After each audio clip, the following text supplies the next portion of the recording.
Hey guys, welcome back to the channel. I hope everyone is doing well. So today I wanted to see if there's a way to use Tastytrade to max pre-existing YieldMax yields. So let's get into it. So the first thing I kind of want to let people know is that on Tastytrade, like their watch list, it's not detachable, similar to how Thinkorswim. You can kind of detach and place in different parts of your screen. Um, it's not that big of a deal, but it could be annoying for those that are used to Thinkorswim. So I thought it might be useful to see how like there's something called IV minus the HV 30-day difference. So basically, this is taking the implied volatility less historical volatility over the past 30 days to kind of see the differentials. The higher, the better.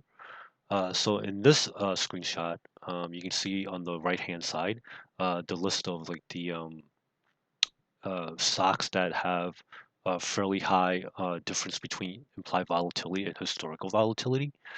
And then we'll also talk about something called IVR in the next slide. So for these particular stocks, Coin, Coinbase, Tesla, Microsoft, Square, and JP Morgan, um, those the top three shouldn't be that big of a surprise. Usually, tech stocks have pretty high differentials between their implied volatility and their historical volatility. But JP Morgan was a bit of a surprise. But next, we can also use implied volatility rank. This measures implied volatility against itself based on the 52-week high and lows. Let's ignore XBI GDX for now because uh, uh, YieldMax hasn't released the ETFs, the their YieldMax products on top of like XBI and GDX yet. But I'm just putting these there just for myself for future reference. I guess like when they come out, I'll show like the full list. But using this methodology, um, Tasty Live, they like to the research shows that it's better to enter or to sell premium when IV rank is over 30. So as you can see, Moderna, Netflix, Coinbase, Microsoft, and PayPal, they have pretty good implied volatility rank. So this might be something that could be useful going forward when I'm sharing like the analysis. Similar how in using Thinkorswim, you can just look at the raw implied volatility. Uh, and this gives you at least two other ways to look at implied volatility to see which stocks could be worth your uh, further study.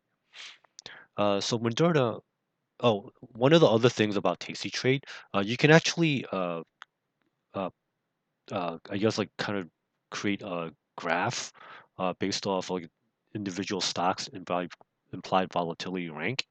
So as you can see, Moderna, it's pretty close to like it's 1 week, excuse me, 1 year. Um, like that kind of like the high mark for like the implied volatility for the year. Um, and then just to show you, just for comparison, Netflix, even though it has a pretty decent implied volatility rank, it's still not as high as in the past. Although it's still, I would still say it's pretty decent. It's near like the top of its own implied volatility range. Same thing with Coinbase.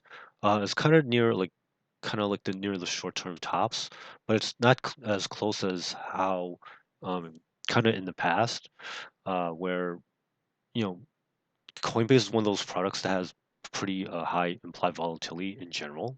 But it's good to see that it's kind of like covering near the highs, so that means like there's more volatility to sell. Microsoft, it's sort of kind of like in the middle. Um, so there's definitely room for grow for Microsoft. Also with PayPal, it's kind of like in the middle.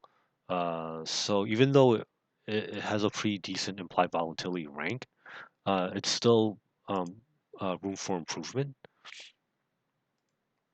And also, I just want to share, because I'm a big fan of like of a lot of the research that Tasty Live produces on a daily basis. So I just wanted to highlight the one of their some of the research that they did recently. This is called Volatility Transit Times, and this will be linked in the description below. So it kind of shows you how during times of falling implied volatility or falling VIX, it kind of shows you like the average time that it stays within like a particular I guess like a volatility or kind of like a VIX range. So you know in order to get from like for example like 28.6, which is pretty high, all the way down to like 16.65, it took about 260 days. And then correspondingly in rising VIX environments, you'll notice like right away that it doesn't stay as high.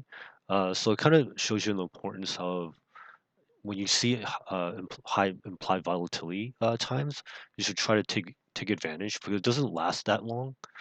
So for example, just going back from 28.6 to 16.65, the difference between like 130 days versus 261 days, when it's just to show you the difference between falling and rising VIX, it's pretty interesting to note.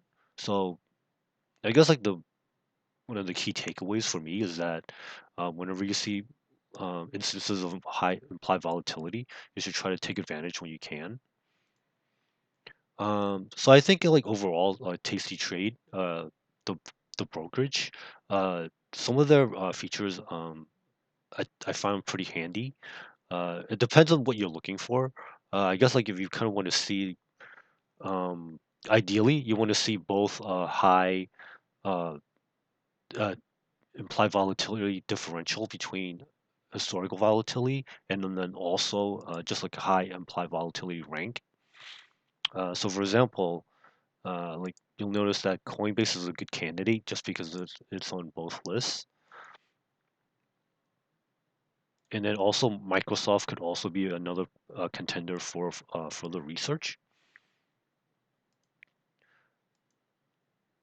So I'm thinking that in the future, when I make like maybe like a monthly, like a recurring monthly video, this might help in terms of like segregating out the YieldMax and the Fines ETFs that have maybe better potential for outperformance in the future. So it could be useful for like YieldMax and Fines rotation. So I want to try to see if I can build this in within part of like the monthly research and analysis. But of course, like it's not a guarantee of profit because high implied volatility doesn't give you any guarantee of like whether it's up or down. Um, and of course, like the option strike selection for the yield max and defines products, it might not necessarily mean that they're selecting the ideal either the cover call or in the money put. Of course, like implied volatility could collapse. And then also, like sometimes there could be a little too much analysis and cause you to freeze. If you like this type of content, please consider giving this video a like. And I appreciate all my current and old subscribers. Hope everyone makes some good money out there. Thank you, and I'll see you in the next video. Bye now.